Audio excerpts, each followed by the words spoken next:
हारिणे जन्म मृत्युमय भवभय हारिणे श्रीवत सतत सकल सुखकारिणे श्रीवत सतत सकल सुखकारिणे सुमोषधि हरि चरित गान की आरती हरि पावन पुराणी विषयन की आरती हरि पावन पुराणी की परमहंस मुनि मन उल्लासिनी परमहंस मुनि मन उल्लासिनी रसिक हृदय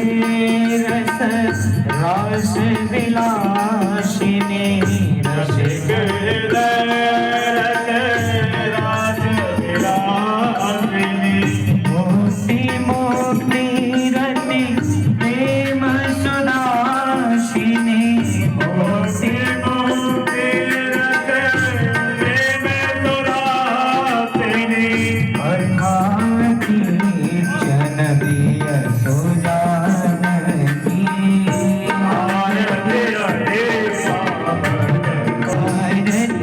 हरि पावन पुराणी परम भक्ति विज्ञान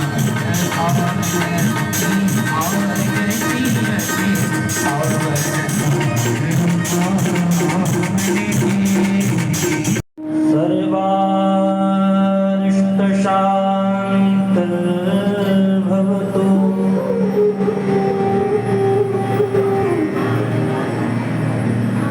ॐ स्वस्ति श्री गणेशाय नमः श्री सरस्वती नमः श्री वेदपुरुषाय नमः श्री राधा सर्वेश्वरो विजयते तराम श्री सद्गुरुदेव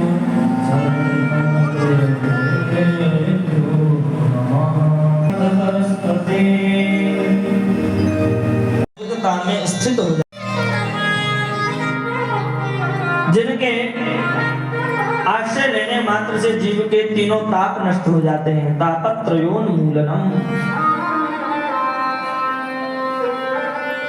महाराज हृदय की सारी अज्ञान की ग्रंथि फट जाती है, हृदय स्वच्छ हो जाता है, निर्मल हो जाता है, पवित्र हो जाता है। ये श्रीमद् भागवत जी परमहंसों की संहिता है, साधारण नहीं है। तो इसलिए सबको पान करने के लिए नहीं बुलाया, केवल 2 ही श्रोताओं को बुलाया। निगमकल्पतरुर्गलितं फलम् शुकमुखादमृतद्रवसंयुतम्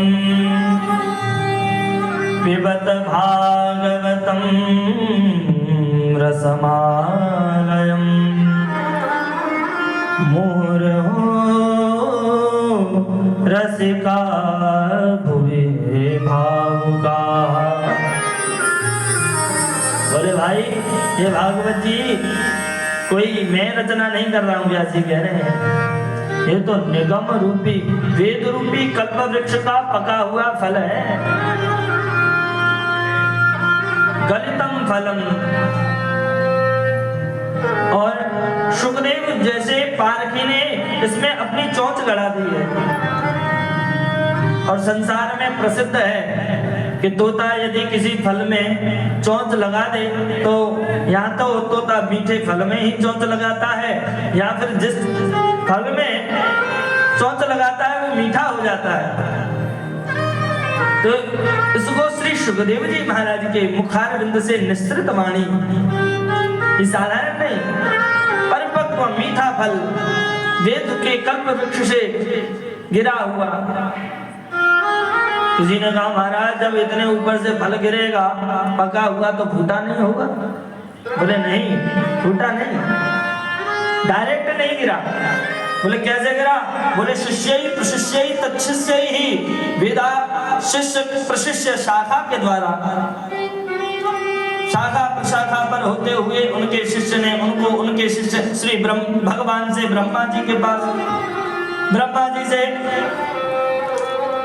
श्री सनकादिक ऋषि जनों के पास, सनकादिक ऋषि जनों से श्री नारद जी के पास, नारद जी के द्वारा श्री वेदव्यास भगवान के पास, वेदव्यास भगवान के द्वारा श्री सुखदेव जी महाराज के पास, सुखदेव जी महाराज के द्वारा श्री परीक्षित जी के पास, और श्री सुखदेव जी महाराज के द्वारा सूत जी महाराज के पास, और श्री सूत जी महाराज के द्वारा 88,000 ऋषि जनों के पास। और उन 88,000 ऋषियों में हमारे गुरु परंपरा के गुरुजन भी विराजमान थे। उन्हीं गुरुजनों से उनके शिष्य, उनके शिष्य से फिर उनके शिष्य, उनके शिष्य से फिर उनके शिष्य से होते हुए यहाँ तक पहुंचा, और यहाँ से आप तक पहुंच रहा है। ये कोई साधारण नहीं है, सीधा वेद रूपी कल्प वृक्ष से आया और डाली पर डाली पर डाली पर होता होता आपके पास तक आ रहा है। तो श्री वेद व्यास जी भगवान कहते हैं पिबत भागवतम रसमालयम, बंधु इसका खूब पान करो। बोले फल तो खाया जाता है, आप पीने की बात कर रहे हैं? बोले खाया वो जाता है जिसमें गुठली हो, रेशा हो, छिलका हो, लेकिन इस फल की विशेषता ये है कि इसमें कोई भी ऐसा पदार्थ नहीं है जो त्याग आ जाए। जैसे फल में गुठली होती है तो गुठली फेंक दी जाती है, छिलका होता है तो छिलका फेंक दिया जाता है, लेकिन इसमें फेंकने वाली कोई वस्तु नहीं है, इसमें फेंकना कुछ नहीं है, प्रत्येक वस्तु को ग्रहण करना है।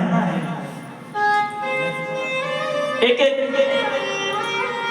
ना ही इसमें कोई रेशा, ना ही इसमें कोई गुठली, सीधा पान कीजिए। बोले कितना पान करना है? बोले मुहुर्मुहु, बार बार पान कीजिए। और दो लोगों को आमंत्रित करके बुलाया है, रसिकाहा भूमि भावुकाहा, हे भावुको, हे रसिको, आओ यहाँ पर प्याऊ लगी है, पानी पियो। और देखो पानी पीने के लिए किसको बुलाया जाता है? बोलो ना, राधे राधे, जोर से बोलो मैया, जय श्री राधे। प्याऊ पर किसको बुलाया जाता है? जो प्यासा है। और प्यासा जो होता है वो स्वयं प्याऊ खोजता है, खोज करके पहुंचता है।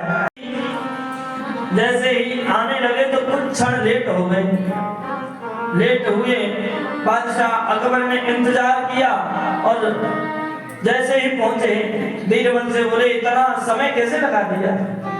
गोद में देखा बालक है।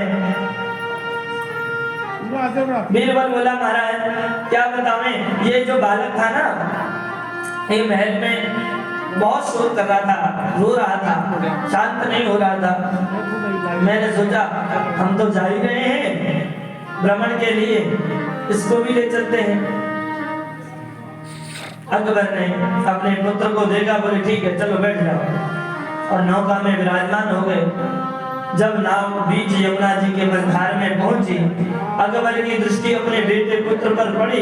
देखते हुए बीरबल ने जैसे ही अकबर की दृष्टि को देखा कि मेरे अपने बेटे को देख रहे हैं, उसी समय महाराज उस मोम के पुतले को यमुना जी में फेंक दिया। जैसे ही फेंका, अकबर ने कोई विचार नहीं किया, तत्काल कूद पड़ा महाराज यमुना जी में, और जाकर के उस पुतले रूपी पुत्र को पकड़ा, पकड़ते ही हाथ में आ गया। बड़ा क्रोधित हुआ बीरबल, तुम्हारी ये गुस्ताखी कि तुमने एक राजा से ऐसा विरोध किया। बीरबल मुस्कुराए, बोले महाराज मैं कहूं आपकी तो मुझसे भी, आपका अपराध मुझसे भी बड़ा है। बोले मैंने क्या अपराध किया? बोले जो आपने आज अपराध किया, लाइव चल रहे, आपने कुछ समय पूर्व में मुझसे प्रश्न पूछा था कि तुम्हारे भगवान स्वयं क्यों आते हैं, और सब नौकर चाकर होते हुए भी तुम्हारे भगवान आते हैं। तो आज आप बताइए, आपके पास बड़े बड़े मंत्री विराजमान हैं, बड़े बड़े सैनिक आपकी चारों तरफ से रक्षा सुरक्षा में खड़े हैं, बड़े बड़े नाविक मल्लाह तैरने वाले खड़े हैं, आप उनको भी आदेश देकर के अपने बेटे की रक्षा कर सकते थे? आपने इनको आदेश क्यों नहीं दिया? क्यों नहीं रक्षा कर ली अपने बेटे की? क्यों नहीं रक्षा करा दी? बीरबल से अकबर कहता है, अकबर बीरबल, जब मैंने देखा मेरा बेटा डूब रहा है तब मुझे सूझा ही नहीं कि मैं आदेश दूं किसी को, और मैं आदेश भी देता तो पता नहीं कोई कैसे समझता कैसे करता, तो मेरी समझ में ही नहीं आया। सीधा समझ में ये आया कि तत्काल मेरा बेटा डूब रहा है, इसको बचाओ। बीरबल बोले, राजन ऐसे ही जब भगवान अपने भक्त को व्याकुल आतुर देखते हैं, डूबता हुआ इस भवसागर में देखते हैं, भगवान पर रहा नहीं जाता, तत्काल प्रकट हो जाते हैं। गोभिर्विप्रैश्च वेदैश्च सतीभिः सत्यवादिभिः अनुग्रहैः दानशीलैश्च सप्तभिर्धार्यते मही। पहली खंबा है पूजा गौ माता, और दूसरी जैसे ये बिल्डिंग ये हॉल किस पर रुका हुआ है? खंभों में तो रुका है ना, बोलो ना राधे राधे। ऐसे बैठोगे तो भैया कैसे कथा समझ में आवेगी? बढ़िया उत्साह पूर्वक कथा में विराजमान होना चाहिए। एक एक शब्द पर खूब उत्साह भीतर इतना हो जाएंगे, भगवान हमारे जीवन में आ रहे हैं, हम निराश कैसे बैठ सकते हैं, हताश उदास कैसे बैठ सकते हैं? जैसे ये बिल्डिंग खंभों पर रुक रही है, ऐसे ही माता पृथ्वी भी खंभों पर रुक रही है। और वो कौन से खंभे हैं? धर्म के खंभे हैं, वो 7 खंभे हैं। पृथ्वी जिन खंभों पर रुक रही है ना, वो 7 खंभे हैं। पहला है पूज्य गौ माता, दूसरे हैं वेदपाठी ब्राह्मण, फिर तीसरा स्वयं वेद भगवान, चौथा है पतिव्रता माता, पांचवा है सत्यवादी मनुष्य, सत्य आचरण करने वाला, सत्य बोलने वाला, छठवा है अनुग्रह करने वाला, दया परोपकारी मनुष्य, दया करने वाला सब पर,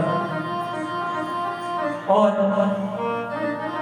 7वां है दानशील, जो धर्म में दान